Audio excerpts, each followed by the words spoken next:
How to do, y'all? Tables here. Wanted to do an update video on the Righteous Fire Jug, and things are going like quite well. We got our new scepter. This was like 2.5. No, this was like 3 div. Mainly, it would have been 2.5 or 2, but we had to spend a div to re-roll the fire damage into 60 because it rolled 51, which was kind of sad. The only really big pieces of gear that we changed is we have a 6-link, just kind of a meh armor. The armor could be a bit higher. We're 6-linked on our Righteous Fire. Still 4-linked on our Fire Trap, Rise of the Phoenix. Eventually our Anoint will be Golem's Blood and or a damage notable. I just haven't decided, which one I want to go with. Legacy of Fury. And we still need to get some new gloves because these are honestly really quite terrible. We dumped Herald of Ash for Skitterbots, and we put Vitality on Arrogance. This is kind of something that I'm testing. I don't know how good it's going to be. And yeah, so this is the gear so far. Pretty much still leveling up everything to level 20. We are level 88 currently. And one of the things that I added was Energized Armor to come down here on Sanctum of Thought as well as Faith and Steel. So we are looking really, really thick at the moment. Eventually, I'll buy more of these and get it with Corrupted Blood, and we can get rid of this point here. Probably put it into our Cluster Jewel setup and kind of go from there.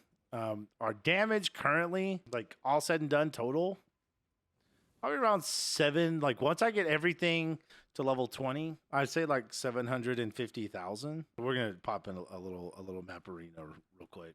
We're like 750,000 damage right now, which is not awful for the amount of investment we have. But looking at a league start scenario, like the mapping is incredible. The end boss takes a second or two.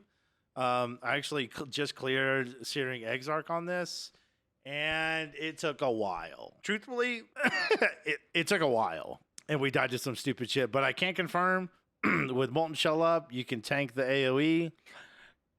You can tank the firewall, you can tank whatever fire projectile thing he does, and you can fully AFK in the balls. So that's nice. This is the POB that I'm looking towards, just as a general direction I'd like to go. And this is without the Helmcraft as well, by the way. This is still going to be on a 4-link, but with like Awakened Gems and stuff like that. We'll have a cluster set up with Burning Bright and Master of Fire. And as you can see, and then we'll switch from Rising of the Phoenix to Dawnbreaker. And yeah, we'll be at like 2.4 mil, 155,000 effective HP. Like really good. Ellie will be max. We should be max chaos at that time. And this is the level, pretty much level 100 tree. We might sacrifice a few points here and there to get the chaos wheel. But even without it, we're at 38%, which is not awful. It's not great, but I think it'll do for the time being. And yeah, so this is kind of the direction that I want to go with like the mid game. And then, we'll get Fire Trap online. And possibly anoint Snowforged or probably not Explosive Impact. I think Snowforged is our best one, and that's really only because of Fire Trap giving the negative Ellie res. So it's kind of up in the air right now. Like as far as like moving into mid game, I think this is the direction that I would like to take it. There is going to be some currency involved to scale the damage on Jug, but anyone who's playing Jug kind of understands that. So, keep that in the back of your mind if you're looking at playing this or treating this as a league starter. It's fully viable. Like I can do T16s all day without breaking a sweat. It's pretty much a non-issue. I wish that our area of effect was a little bit better, but that's also partly why we went with the damage ascendancy unyielding instead of a more defensive route. That was mainly because like I wanted the extra AoE, I wanted the damage on endurance charges, and things like that, right? So it still takes us to kill some of these like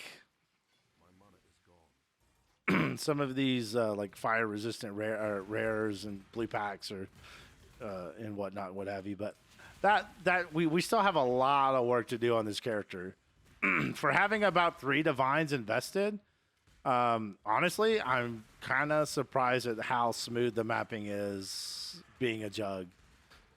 I thought it was going to be considerably worse than this. And the best part is like I just really don't die. Unless it's like poison and chaos, I really don't have very many issues. Most of my deaths have been the user, not the build. Truthfully, I'm not the best player that PoE's ever seen. I'll be the first to admit that. Legacy of Fury 100% carries this build to a new level as far as mapping is concerned. And I'm fine with that because honestly, like I think they're personally, I think they're a pretty decent pair of boots, and they're super common, very cheap. Same with Rise of the Phoenix, as well as Dawnbreaker for that matter. And if we're going to be running Aspect of Carnage, I think it's going to be important to run Dawnbreaker. You're going to give up life regen, but the good thing about Jug is that you're getting hit all the time, so that regen it's going to rise just naturally as you get hit with physical attacks. So I think overall it's the right move to make. I don't really care about it. I probably shouldn't have even picked that, but whatever. The deed is done.